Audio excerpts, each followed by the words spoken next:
Hello everyone, this is doctor Sushma Sharma. आप देख रहे हैं मेरा चैनल डॉक्टर शुबीस होम्योपैथी। आज मैं एक नए टॉपिक के साथ आपके सामने आई हूँ जिसका नाम है सर्वाइकल स्पॉन्डिलाइटिस। सर्वाइकल स्पॉन्डिलाइटिस जो है आजकल के दौर की बहुत ही कॉमन बीमारियों में से एक है। सर्वाइकल स्पॉन्डिलाइटिस आजकल के दौर की बीमारी इसलिए है क्योंकि आजकल लोग ज़्यादा सिटिंग हैबिट्स में हैं, कंप्यूटर के सामने बैठ के काम करते हैं, मोबाइल फ़ोन्स में होते हैं। तो इस तरह के लोगों को सर्वाइकल स्पॉन्डिलाइटिस बहुत ही आम बात है। तो आज हम सर्वाइकल स्पॉन्डिलाइटिस के बारे में कंप्लीट जानकारी पाएंगे। सर्वाइकल स्पॉन्डिलाइटिस क्यों होता है, इसके रिस्क फैक्टर्स क्या हैं, सिम्टम्स क्या होते हैं सर्वाइकल स्पॉन्डिलाइटिस के।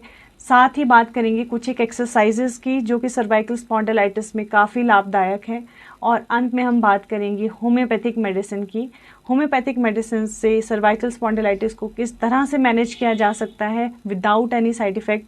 तो इन सभी बातों को जानने के लिए आप मेरी वीडियो को अंत तक देखें। आइए बात करते हैं सर्वाइकल स्पॉन्डिलाइटिस की।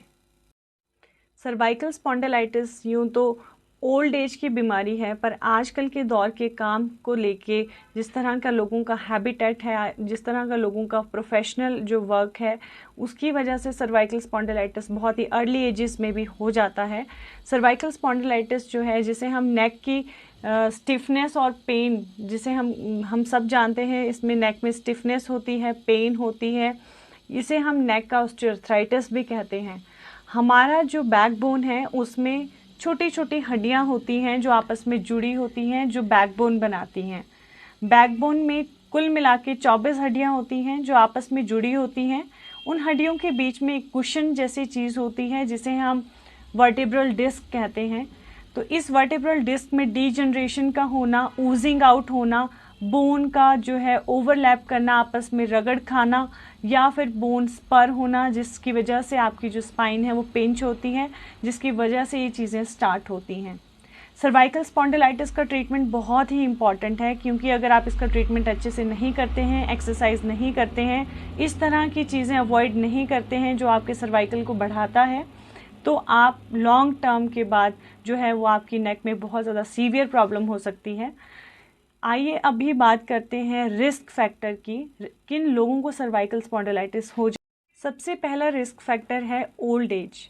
ओल्ड एज में सर्वाइकल स्पॉन्डिलाइटिस का होना बहुत ही आम बात है क्योंकि ओल्ड एज में जो वर्टिब्रल डिस्क है वो डिहाइड्रेट हो जाती है, वो श्रिंक होने लगती है, जिसकी वजह से जो है दो हड्डियां जो वर्टिब्रे जिन्हें हम कहते हैं बैकबोन, वो आपस में रगड़ खाने लगती हैं या वो आपकी स्पाइन को पिंच करती हैं, जिसकी वजह से सिम्टम आते हैं। सेकंड जो है मोस्ट कॉमन कॉज जो है, जो लोग स्मोकिंग करते हैं उनको भी सर्वाइकल स्पॉन्डिलाइटिस होता है। तीसरा जो इसका कॉज है, जो रिस्क फैक्टर है, वो है प्रोफेशनली अगर कोई जो पर्सन है वो अगर कोई पेंटर है, कोई हैवी लिफ्टिंग का काम करता है, पेंटर जो हैं वो गर्दन ऊपर रख के ज़्यादा देर काम करते हैं, ओवर स्ट्रेचिंग ऑफ नेक करते हैं। कुछ एक फीमेल्स हैं जो सिलाई कढ़ाई का काम करती हैं, मशीन चलाती हैं, उनकी जो गर्दन है वो झुकी रहती है काफ़ी देर। आपका जो वर्टिब्रल डिस्क है वो अगर आपका ओवर स्ट्रेचिंग रहती है तो उसमें आपको सर्वाइकल स्पॉन्डिलाइटिस के सिम्टम आने लग जाते हैं। अगर आपकी फैमिली हिस्ट्री है सर्वाइकल स्पॉन्डिलाइटिस की तो आप भी मोर प्रोन होते हो। अगर आपको कभी नेक इंजरी हो गई हो, आप कभी गिर गए हैं या आपका कोई एक्सीडेंट हो गया है और आपको नेक में काफ़ी चोट आई हो तो भी आपको सर्वाइकल स्पॉन्डिलाइटिस हो सकता है। अभी हम बात करते हैं सिम्टम्स की। सर्वाइकल स्पॉन्डिलाइटिस के सिम्टम्स सभी जानते हैं क्योंकि आजकल के दौर में मैक्सिमम लोग इस बीमारी से ग्रसित हैं। इसमें आपको टिंगलिंग, नंबनेस, सुनपन आपकी बाजुओं में रहता है, आपके नेक में बहुत ज़्यादा पेन रहता है, नंबनेस रहती है, स्टिफनेस रहती है, आपकी जो हेड है, जो पीछे वाला सर है, उसमें आपको हेडेक रहता है, आपको बैकएक रहता है, आपको जो है लैक ऑफ कोऑर्डिनेशन हो सकता है, आपको चक्कर आ सकते हैं सर्वाइकल स्पॉन्डिलाइटिस में। इस तरह के सिम्टम, सीवियर स्पॉन्डिलाइटिस में आपको वर्टिगो की सिम्टम्स आते हैं, हेडेक के सिम्टम आते हैं, इवन आपको माइग्रेन का भी प्रॉब्लम हो सकता है। तो ये होता है।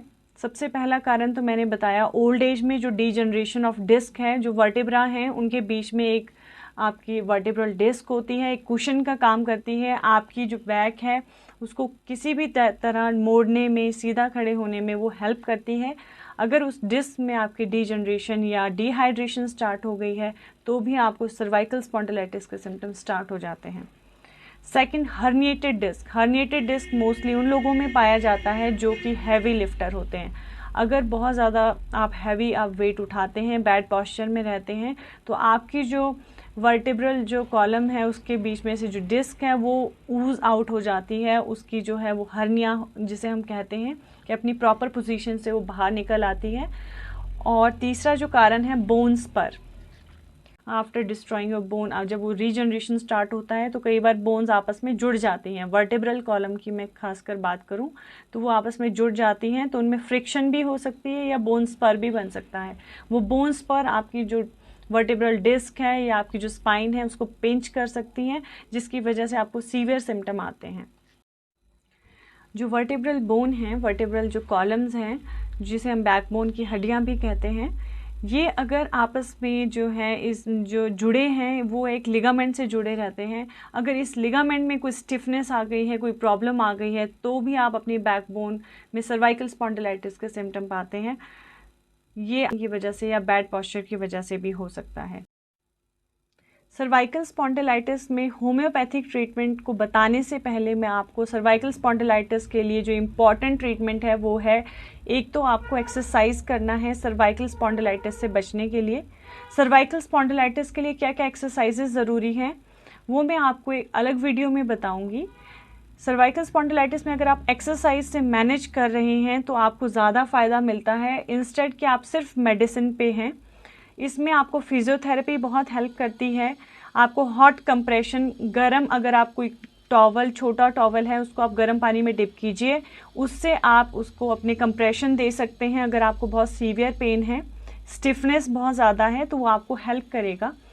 साथ में होम्योपैथिक मेडिसिन जो हैं वो आपको बिना किसी साइड इफ़ेक्ट के आपके सारे सिम्टम्स को रिलीव करती है। साथ ही वो further degeneration of your bone, आपके डिस्क, उसको भी स्टॉप करती है।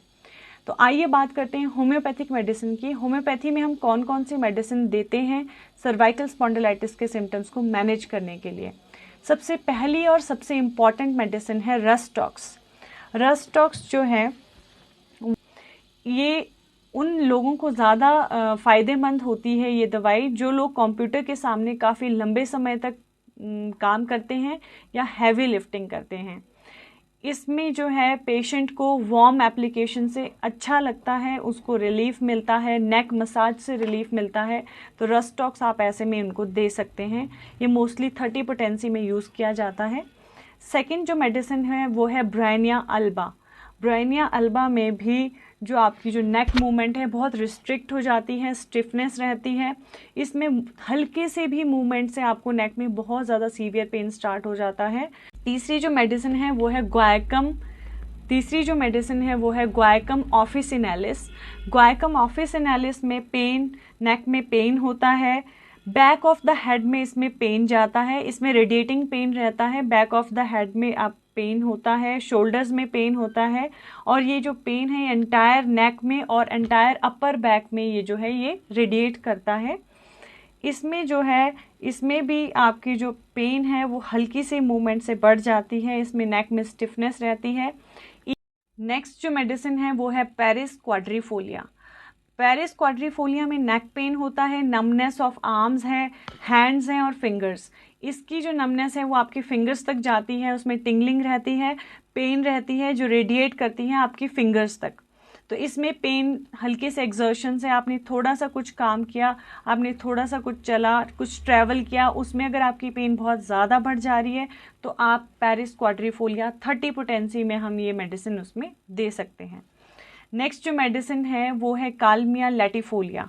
कालमिया लैटिफोलिया जो है वो नेक पेन, अगर आपकी बाजुओं से होते हुए नेक पेन नीचे जा रही है और नमनेस है, सुनपन इसमें बहुत ज़्यादा है, तो आप दे सकते हैं कालमिया लैटिफोलिया। इसमें आपको जो है वो प्रिकिंग सेंसेशन होती है, ऐसा लगता है कोई सुइयां चुभा रहा है आपके हाथों में, आपकी बाजू में है।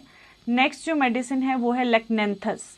लेक्नेंथस जो है एक बहुत ही अच्छी मेडिसिन है आपके सर्वाइकल स्पॉन्डिलाइटिस के लिए। इसमें जो सिम्टम्स रहते हैं वो है नेक पेन, जो पेशेंट है अपनी जो नेक है वो साइड टू साइड मूव नहीं कर पाता है, इतनी ज़्यादा उसमें स्टिफनेस रहती है, एक्सट्रीम पेन रहती है। जो मेडिसिन है ये स्टिफनेस ऑफ नेक अगर ज़्यादा है आपके सर्वाइकल स्पॉन्डिलाइटिस में तो ये आपके एज अ मसल रिलैक्सेंट काम करता है, ये आपके मूवमेंट को नॉर्मलाइज करने में हेल्प करता है लेक्नेंथस, जो 30 पोटेंसी में दिया जाता है। नेक्स्ट जो मेडिसिन है वो है कोनियम मैक्यूलेटम। कोनियम मैक्यूलेटम में सीवियर स्पॉन्डिलाइटिस के सिम्टम्स के साथ साथ चक्कर आते हैं, पेशेंट को अगर वर्टिगो हो रहा है, चक्कर आ रहे हैं, तो कोनियम मैक्यूलेटम 30 पोटेंसी में बहुत ही अच्छा काम करती है। नेक्स्ट जो मेडिसिन है वो है hypericum perforatum. Hypericum perforatum specifically अगर आपके बोन में स्पर है, आपके वर्टिब्रल कॉलम में स्पर है, वो आपकी स्पाइन को पिंच कर रहा है, उसकी वजह से आपको कोई नर्व से रिलेटेड कोई इश्यूज आ रहे हैं, जैसे कि common symptoms of cervical spondylitis में एक्सट्रीमली सेंसिटिव टू टच है, आपकी जो आर्म है, आपकी जो नेक है उसमें बर्निंग है, टिंगलिंग है, स्टिफनेस है, नमनेस है, इस तरह के सिम्टम्स कवर करती है हाइपेरिकम परफोरेटम। हाइपेरिकम ज़्यादातर अगर आपको सर्वाइकल स्पॉन्डिलाइटिस अगर आफ्टर इंजरी आपको स्टार्ट हुआ है तो हाइपेरिकम परफोरेटम 30 पोटेंसी में बहुत ही अच्छा काम करती है। इस तरह से बहुत सारी होम्योपैथिक मेडिसिन हम देते हैं सर्वाइकल स्पॉन्डिलाइटिस में, but according to the case, according to the person individualization ही हम मेडिसिन। आइए अब हम बात करते हैं लाइफस्टाइल मैनेजमेंट की, जिसमें जो कि सर्वाइकल स्पॉन्डिलाइटिस के लिए काफ़ी हेल्पफुल रहता है। लाइफस्टाइल मैनेजमेंट करना बहुत ही इम्पॉर्टेंट है आजकल के ज़माने में, जैसे शुगर है, ब्लड प्रेशर है, हाई कोलेस्ट्रॉल है, इन बीमारियों के साथ साथ जैसे सर्वाइकल स्पॉन्डिलाइटिस जिसकी हम अभी बात कर रहे हैं, ये जो बीमारियां हैं इसमें सिर्फ आप मेडिसिन खा के ही ठीक नहीं होते, इसमें आपको लाइफस्टाइल मैनेजमेंट, लाइफस्टाइल चेंजेस करना बहुत ज़रूरी है। सबसे पहला जो लाइफस्टाइल चेंज है वो है एक्सरसाइज। आपको नेक की एक्सरसाइज, सर्वाइकल स्पॉन्डिलाइटिस के लिए कुछ स्पेसिफिक एक्सरसाइजेस होती हैं।